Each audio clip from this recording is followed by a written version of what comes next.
Mi nombre es Leonela y en compañía de mi equipo, que está conformado por Samuel Quiñones Lozada, Naomi Hernández y Samantha Cisneros, venimos a exponer el tema de la devaluación de 1994. Nos dice que fue aquella que se dio a cabo en diciembre de 1994. Fue un evento bastante sorpresivo porque causó un revuelo tanto como en México y en el mundo. Fue a principios de la presidencia de Ernesto Zedillo y fue aquella que no se sabía como tal cómo tratarla, ya que era una nueva naturaleza y por lo tanto no se sabía qué se podría hacer en esos casos, ya que estaba pocamente estudiado. Ernesto Zedillo se vio un poco orillado a tomar malas decisiones a base de que no sabía cómo tratar la situación. Lo que en parte se trataba de llevar a cabo era incrementar la economía, un poco más de la que estaba en 1993. Nos dice que esta fue una de las causales más fuertes que se dieron y fue bastante impactante ya que se dieron en tan pocas horas. Nos dice asimismo que los factores económicos explicativos en la crisis fueron con apenas 3 meses de la candidatura de Ernesto Zedillo. En la siguiente gráfica les podemos explicar más a fondo y más a detalle de lo que esto causaba y lo que había causado. Dice que incrementó un 35% en marzo de 1992 y a más de 76% en diciembre de 1994. Nos dice que esta deuda se dio a partir de que subió más a 10,000% en ese mismo periodo. En la siguiente gráfica le puedo explicar más a detalle, ya que nos habla de que debido a las incertidumbres que tenían los agentes económicos por el levantamiento en Chiapas y por el asesinato de Colosio en aquel entonces. Tuve una disminución, pero del 4%. También nos dice en la siguiente gráfica que a consecuencias, a partir de mayo de 1994, se incrementó la colocación de tesóbonos, la respuesta de los inversores mexicanos a esta estrategia a fin de vender sus posiciones en celes y ajustabonos. Hablando del desarrollo de la crisis y acciones de política exterior, nos dice que en el 20 de diciembre de 1994, fue tras una reunión en Los Pinos iniciado el día anterior, se acordó que los representantes de los sectores productivos iban a aumentar 53 centavos a la banda de flotación, y el 21 de diciembre fue cuando no se controlaría la paridad del peso dólar, es decir, que no se iba a adoptar un sistema de libre flotación. Se pensó en un conjunto de medidas para profundizar en el cambio estructural, en particular aquellos sectores que requerían monetizarse y modernizarse rápidamente para alentar la productividad y competitividad de aquella economía, para poder alzarla. Nos dice que también el presidente Zedillo mencionó cómo se formaría el fondo, que también podría integrarse gracias a la disposición de las autoridades financieras, que eran de los principales socios comerciales en México, y así como por los organismos financieros internacionales y por una banca privada internacional. El 2 de enero de 1995, el Departamento del Tesoro de la Reserva Federal anunciaron el aumento de $3,000 millones al crédito anteriormente anunciado. El día 3 del mismo mes se informó acerca del acuerdo para superar la emergencia económica. Este acuerdo consideró elementos que afectaron directamente a México, pero también a Estados Unidos. El 8 de enero de 1995, José Ángel Gurría, secretario de Relaciones Exteriores, viajó a Japón para pedir su apoyo contra la caída del peso. Gurría se entrevistó con el primer ministro Yoshihide Kono y funcionarios del Banco de Japón y el Banco de Exportaciones e Importaciones. La prensa japonesa reveló entonces que el Banco de Japón estaba dispuesto a ofrecer un préstamo de $500,000 millones y 1,000 millones más a través del Banco de Acuerdos Internacionales. México solicitó también un préstamo de $1,200 millones a los bancos de Tokio, Industrial Japonés, Suminitorio y Fuji. Vale la pena enfatizar que estos contactos los llevó a cabo el secretario de Relaciones Exteriores y las decisiones de Serra Puche le abrieron un espacio de acciones importantes a la Secretaría de Relaciones Exteriores. Por otro lado, el 9 de enero, el Banco de México presentó la nueva política con la que se transmitiría regularmente el Estado y las variaciones de reservas internacionales. Esta reforma tenía como objeto recuperar la confianza entre los canales de comunicación, como los inversionistas nacionales, extranjeros, y como respuesta a ese mismo día se anunció el retiro de 500.833 millones de dólares del Acuerdo Financiero de Norteamérica, 500 millones de Estados Unidos y 83 más del Banco de Canadá. El Banco de la Reserva de Nueva York intervino en los mercados comprando pesos para apoyar a México. El 11 de enero, los presidentes Cedillo y Clinton sostuvieron una conversación telefónica en la que este último se comprometió a apoyar a México, puesto que ello constituía también un interés estratégico económico de los Estados Unidos. En esa conversación, en la que se programaba una planeación económica, Cedillo contrataba con el apoyo de la FMI, que había instruido al Departamento del Tesoro que trabajara en conjunto con la Reserva Federal. Al principio desarrollan un plan que se preparaba para extender la fecha de caducidad de los créditos otorgados, así como para aumentarlos. Ese mismo día, Clinton declaró que la devaluación era inevitable y que México tenía que corregirlo del gobierno a través del Telecán, diciendo que esto había sucedido exactamente lo contrario de sus predicciones, ya que Estados Unidos no se volvió más ni pobre ni México más rico. Las reacciones nos hicieron esperar y Jesse Helms, presidente del Comité de Relaciones del Senado, afirmó que cualquier aplicación que ayudaría a México debería destituirse primero en el Congreso, además de clasificar al gobierno mexicano como corrupto. El día 12 del mismo mes, Clinton se entrevistó con el líder de la Cámara de Representantes, Newt Gingrich, y el líder de la mayoría de la republicana del Senado, el líder demócrata del Senado y el líder demócrata de la Cámara de Representantes. Ese mismo día le comunicó a Cedillo que había llegado a un punto de acuerdo para promover el apoyo a México. Sin duda, estas acciones son injustificadas, ya que el presidente de Estados Unidos se convirtió en el principal ayudante de México.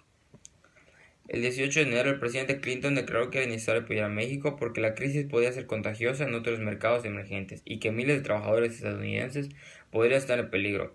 De esa forma, Estados Unidos protegía sus fronteras y salvaguardaba la democracia y estabilidad económica del continente. Estados Unidos. El día 12 del mismo mes, Clinton se entrevistó con el líder de la Cámara de Representantes, Newt Gingrich, y el líder de la mayoría de la republicana del Senado, el líder demócrata del Senado y el líder demócrata de la Cámara de Representantes. Ese mismo día le comunicó a Cedillo que había llegado a un punto de acuerdo para promover el apoyo a México. Sin duda, estas acciones son injustificadas, ya que el presidente de Estados Unidos se convirtió en el principal ayudante de México. El 18 de enero, el presidente Clinton declaró que era necesario apoyar a México porque la crisis podía ser contagiosa en otros mercados emergentes y que miles de trabajadores estadounidenses podrían estar en peligro. De esa forma, Estados Unidos protegía sus fronteras y salvaguardaba la democracia y estabilidad económica del continente. Estados Unidos impuso fuertes condiciones al gobierno mexicano, así mismas que justificaron explícitamente de la siguiente manera: se presentan condiciones no para manipular su economía ni para fingir soberanía, sino para actuar responsablemente para obtener orden en la primera. El 23 de enero, Guillermo Ortiz se presentó ante el Pleno del Congreso mexicano, justificó sus decisiones con la mención de que no existía célebre error de diciembre, que los errores los había cometido Salinas de Gortari, pero que aún así fueron evaluados por la OCDE, el Banco Mundial, el Fondo Monetario Internacional. Ortiz, además, se negó a dar información sobre las negociaciones que efectuaban con Estados Unidos. El miércoles 25, Gurría no se atrevió a negar ni a confirmar la existencia de un memorándum en el entendido que comprendía a México y a Estados Unidos. Lo que sí reconoció fue que no haberse actuado a tiempo sobre las finanzas de la elección anterior provocó una sobrecorrección del mercado que había sobrevaluado el peso. Aceptó abiertamente que los 400 millones de dólares ofrecidos para resolver el problema de perfil de deuda no eran condición suficiente para solucionar las causas del fondo de la crisis, y no pudo asegurar que estos desajustes no volvieran a ocurrir. En cuanto al manejo de la política interna, el jueves 26 de enero de 1995, Roque Villanueva, líder mayorista priista, se entrevistó con el presidente y habló con los coordinadores parlamentarios de oposición, y como resultado de ello se redactó el documento una dicción en concreto que afirmaba las facultades soberanas del Congreso, las cuales fueron reconocidas por los diputados de oposición.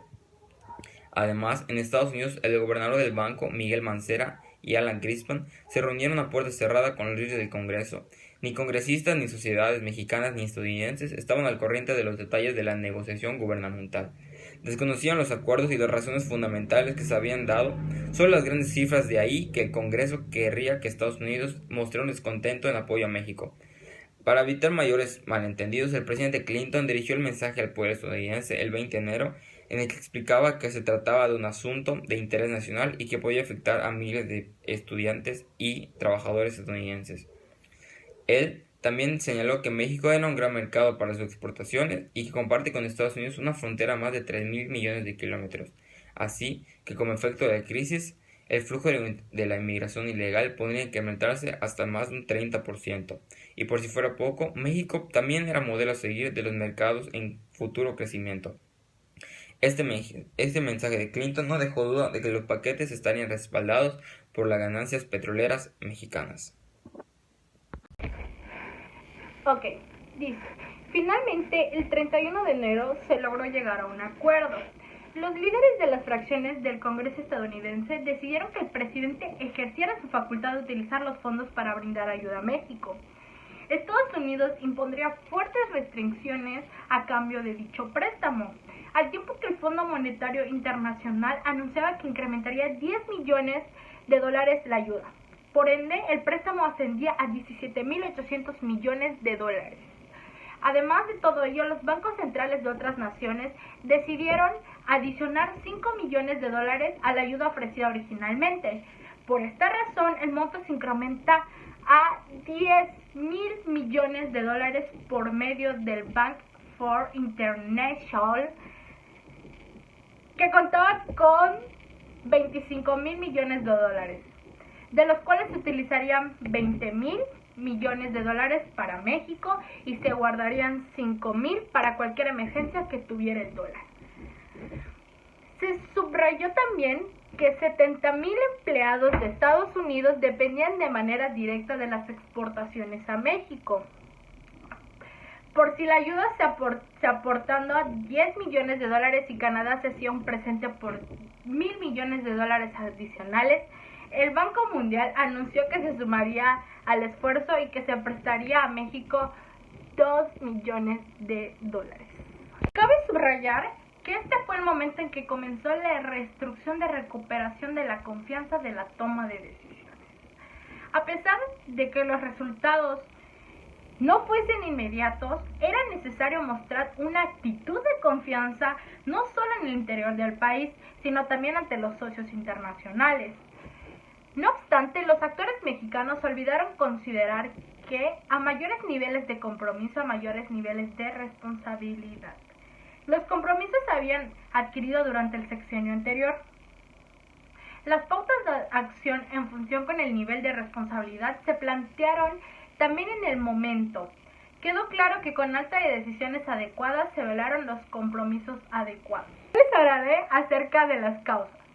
Dice, la razón principal por la que la demanda de divisas superó la oferta, dijo el presidente, fue que durante varios años las importaciones habían sido mucho mayores que las exportaciones, situación conocida como un déficit en la cuenta corriente de balanza de pagos.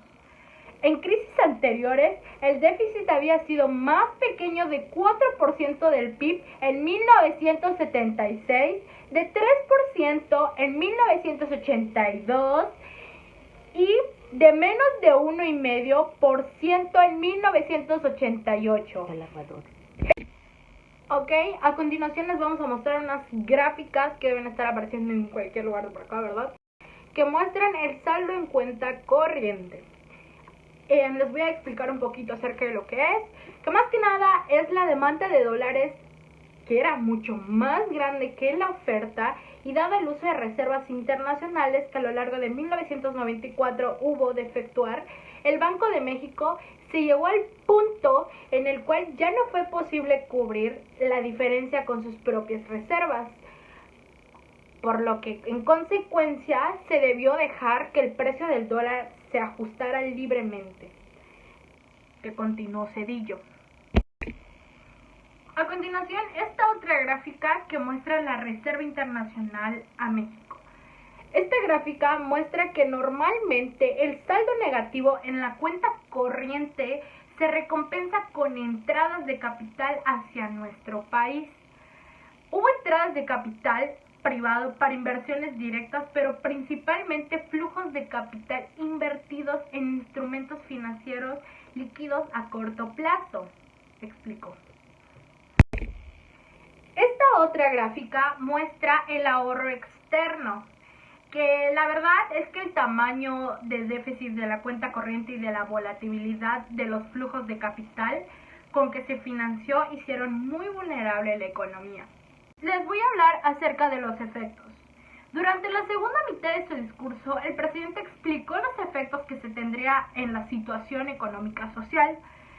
Dijo que para reducir el déficit de la cuenta servirá tanto la devaluación como otras medidas de ajuste que inevitablemente habrá que tomar nuestro país. La devaluación reducirá al hacerlas más costosas las importaciones de mercancías y servicios y aumentará nuestras exportaciones al hacerlas más atractivas al exterior. Aquí les voy a mostrar una gráfica que es el tipo de cambio. Sin embargo, podemos ver que la devaluación también tiene efectos sumamente dolorosos en nuestra economía. Inevitablemente afecta los precios de la moneda nacional, de los productos que importamos, y esto causa un efecto inflacionario transitorio que daña los niveles de vida de todos. Bajo estas condiciones, la economía mexicana tuvo una fuerte contracción al año siguiente, en 1995, de casi 6%. A continuación vamos a mostrar una gráfica que nos señala el crecimiento en porcentaje del Producto Interno Bruto. Entre los efectos dolorosos a los que se refirió Zendillo en su discurso, también se vio un ajuste en las tasas de intereses que se dispararon a niveles de más de 80% para el rendimiento de CETES a 28 días, lo cual provocó la quiebra de empresas y hogares que no pudieron hacer frente a créditos de tasas variables. A continuación se verá una gráfica acerca de las CETES de 28 días. Para finalizar, el recién llegado presidente expresó que vendrían tiempos de sacrificio para todos, y así fue. 1995 comenzará con una responsabilidad muy fuerte para todos, la de un nuevo esfuerzo firme, tenaz, en el que cada uno deberá poner su parte, en el que nadie quedará exento de sacrificios, afirmó el presidente. Para finalizar con este tema, hablaremos sobre la salida de la crisis, en la cual existe un paquete de emergencia. Estados Unidos intervino rápidamente comprando pesos del mercado para evitar una mayor devaluación del peso. Sin embargo, esta medida no era suficiente. El presidente estadounidense Bill Clinton solicitó al Congreso enviar un paquete de rescate. Sin embargo, diversos representantes del Congreso que se habían opuesto al Telecán veían esta crisis como un resultado del tratado. El Congreso votó en contra de la aprobación de fondos de rescate. No obstante, algunas personas dentro del Tesoro estadounidense encontraron una vía legal para evitar el rescate por medio del Fondo de Estabilización de Divisas, la cual no requería la aprobación del Congreso de los Estados Unidos. Así, se enviaron de los Estados Unidos $20,000 millones, a los cuales se le añadieron casi $30,000 millones más. $17,000 millones del Fondo Monetario Internacional, $10,000 millones del Bank for International Settlement, $1,000 millones del Banco de Canadá en forma de swaps de corto término y $1,000 millones más provenientes de diversos países latinoamericanos, entre ellas Argentina y Brasil, cuyas economías eran severamente afectadas por los efectos de las crisis mexicanas. El dólar se estabilizó a un precio de 6 pesos y por los siguientes 2 años, antes de ser afectado por la crisis financiera asiática en 1998, se mantuvo entre 7 y 7.7 pesos mexicanos. Como efecto de cada crisis que se da, existen ciertos cambios. A continuación yo les hablaré sobre los cambios en la política económica que surgieron debido a esta crisis de 1994. Comprometido con cumplir las obligaciones del Tratado de Libre Comercio de América del Norte, el gobierno mexicano no recurrió a las prácticas tradicionales de los países latinoamericanos en tiempo de crisis, como puede ser el control de capitales, que podría haber prolongado la crisis, tal como fue el caso de la crisis sudamericana del 2001 al 2002, sino que introdujo controles estrictos en la política fiscal. Continuó con su política de libre comercio y libre flotación. El crecimiento acelerado de las exportaciones amortiguó la recesión y en menos de 10 meses la tasa de crecimiento mensual del PIB ya era positiva. En 1996, la economía ya estaba creciendo, llegando a un máximo de 7% en 1999, y en 1997 México pagó, por adelantado, todos los préstamos de los estados. Las altas tasas de intereses, que su devaluación llegó al 100%, provocaron que muchas familias no pudieran pagar sus préstamos e hipotecas financiadas por sus ingresos regulares, perdiendo sus propiedades, mientras el gobierno federal realizaba un rescate financiero a bancos mexicanos, conocidos por Foboproa. Estas medidas de sinceramiento de la economía no fueron acompañadas por un proceso de revaluación de la deuda de los moros, lo cual podría haber salvado de la ruina a miles de PYMs y personas. El rescate financiero se sigue pagando actualmente, la pobreza no se reduce y los programas sociales no pueden ejecutar libremente gracias a un aviso legal que dicta: este programa es de apoyo social y no tiene ningún fin partidista. Por el aparente incremento de los ingresos, producto de la política económica basada en el crédito de bajo monto que se ofrece a la población en general. La crisis económica fue incubada debido al excesivo gasto social, la emisión de tesobonos y el control del tipo de cambio, así como las medidas populistas y mercantilistas diseñadas por la tecnocracia con intereses particulares, sin llegar a librar las fuerzas del mercado y presenciar la libre competencia. Esta reforma parcial sumió al país en un crecimiento económico lento por varios años. El presidente Salinas de Gortari había anunciado que el PIB crecería aceleradamente bajo el TLC, pero en la práctica la economía mexicana ha crecido lentamente y el presupuesto nacional también. El incremento en el precio del petróleo permitió una mejora en la situación presupuestal del Estado al producir más de 3 millones de barriles al día de Pemex, hasta que sobrevino la reforma petrolera y la caída en los precios del crudo impuesto por la OPEP para mantener el escenario de competencia internacional en el abasto de combustibles. En el periodo de 1995 al 2005, México ha sido un país con menor crecimiento económico de América, acumulando un retraso tecnológico en algunos sectores de 20 y 30 años, convirtiéndose en un exportador del petróleo pesado y máquina. Por nuestra parte es todo. Gracias por su atención.